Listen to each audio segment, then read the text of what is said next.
AutoCAD has many tools available to ensure that you draw as precisely as you can.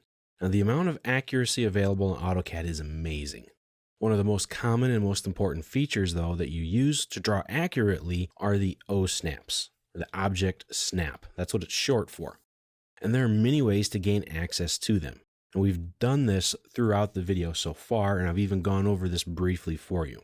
So we've discussed Osnaps several times already, but now I want to take a good look at them and maybe look a bit more closely as well about their tracking features that are available. Let's open up an example file so we have something to work with.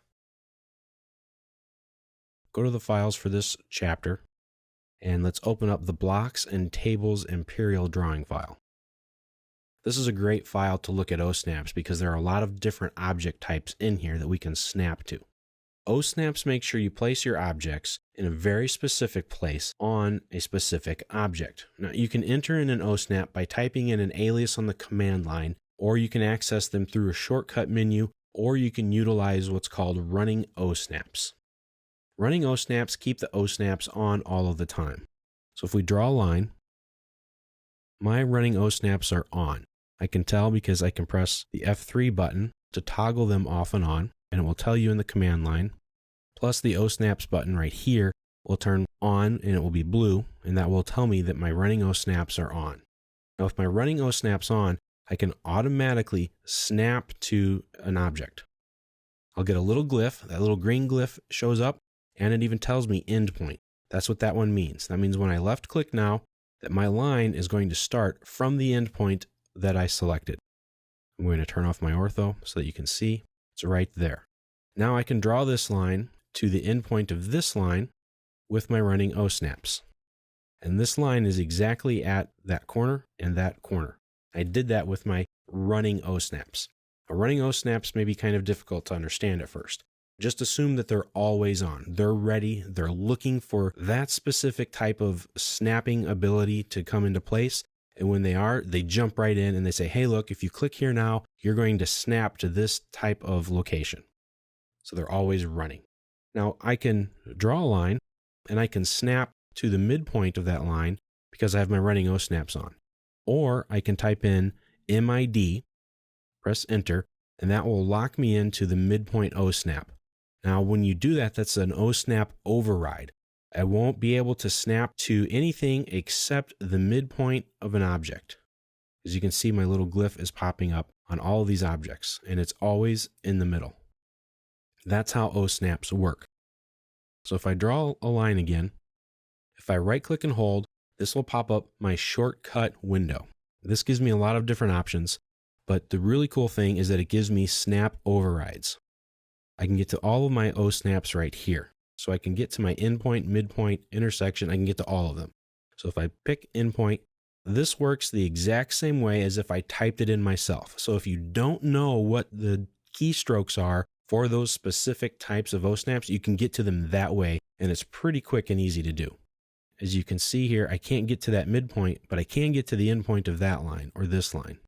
I'm locked into snapping to the end of some sort of object. So that's essentially how Osnaps work, and those are the main three ways how to get to them. Now you toggle them off and on by pressing the F3 key or by clicking on the status bar down here. If I click on this little arrow, this will turn on my list of running Osnaps. Everything that has a check mark on it will be used. This is my typical setup. I usually keep all of them turned on except for the nearest and the parallel. Now we went over the different Osnaps and what they do in a previous session. So I'm not going to do that so much again anymore. I will briefly go through them though. If I click on the Object Snap Settings button, this brings up my drafting settings window. Make sure you go to the Object Snap tab. Here I can clear all these off very quickly and only turn on one or two. Now a lot of CAD users will only turn on a few of these Osnaps, and that's perfectly fine. There's no right or wrong way to use your running Osnaps, but it is a great idea to actually use them to some degree. So it's possible that you don't ever work with circles or ellipses, and you don't ever need to snap to those. So you can turn the quadrant off in case you don't want it. This is my typical setting. Now an endpoint will snap to an endpoint, and you have an ability to snap to the midpoint, the center of a circle, arc, or ellipse, The node goes to a node object, which is usually for a definition or a point. Quadrant goes to essentially the 4 compass points of a circle or arc. The intersection will go to where 2 lines intersect. I do want to go over an extension so I can kind of show you what that looks like. So I'm going to draw a line. Let's say I want to draw a line, but it's somewhere out here that is an extension of this line. So with my running Osnaps on, I can come to the end. I can just kind of slowly drag it out. And it automatically picks up on that line. And it sees that I'm right here, and I can go to it. So that point, the start of this line, is on that line. So that's pretty cool. Now let's look at getting to your drafting settings window here. Type in OS on the keyboard, press enter, and you can get to your Object Snap tab. If you press your F11 key, that will turn on your Object Snap tracking, or I can turn it off. What is Object Snap tracking? Well, it's kind of like this extension and the intersection Osnaps all built into one. It's really cool. So let's say I want to draw a circle, and I want it to start where this line and this line intersect. I can either extend these lines out and find that center point, or I can just use my snap tracking. So what I want to do is I go on this line first. I'm going to see my extension here. When I do that, you see that little green plus sign at the end of that line? That's good. You want to see that. That means the snap tracking has picked up on that line. So now I come to this line and I do that extension thing the same way. When I drag up, I come here. I just kind of drag it and eyeball it until it gets there, and AutoCAD sees that tracking line for both lines. I click and there's my circle. Now to prove to you that the center of this circle is actually at the intersection, we do a fillet, radius, 0, pick this line, pick that line, and there you go. So that's a really cool tool to use with your Object Snap tracking, because it allows you to place objects where there are no objects, and it eliminates the need for construction lines, extension lines, trimming lines, filleting like this. To go back to that line, I would have to trim these again, and there's a lot more work available to you. Now, by doing it this way with that Object Snap tracking, you eliminate work, you get done more quickly, and that's the point to CAD. Now, there's another tracking feature. It's called polar tracking. This feature allows you to snap to specific angles when drawing.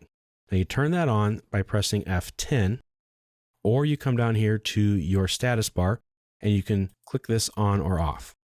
This is really cool. So when I draw a line, see I'm snapping here. My ortho isn't on, but my polar tracking is turned on, so it's snapping me to my angle of 0 or my angle 90. I can kind of use my ortho without having my ortho on. Now let's look at some of the settings for that. If I click this button right here, the little arrow, I can have it set to just 90. I can go to 45, or I can go to every 30, etc. So here I am. I'm going to draw a line again. So I'm snapping to 0, snapping to 30, snapping to 60, 90, and so on. Every 30 degrees, it snaps in. Now this is great for when you want to draw like an orthogonal type drawing, or make something that you need to draw at specific angles on. Now if I go to the tracking settings, again this is in the drafting settings, I can go to polar tracking. I can get to all of those options right here. I can go as far as even every 5 degrees. Now if these degrees aren't enough and I need something specific, I click on the additional angle, click on the new, and I can tell it something strange like 23 degrees. I'm going to switch this back to 90, click OK. Now when I draw my line, polar snaps right into every 90 and then into 23. Now that's not every 23 angles, it's specifically at 23 degrees. So if I want to go every 23 degrees, I have to add that into as an additional angle in that list. So as you can see, there are a lot of different ways to snap your line work into place automatically, lock it in, and be able to draw with a great amount of accuracy.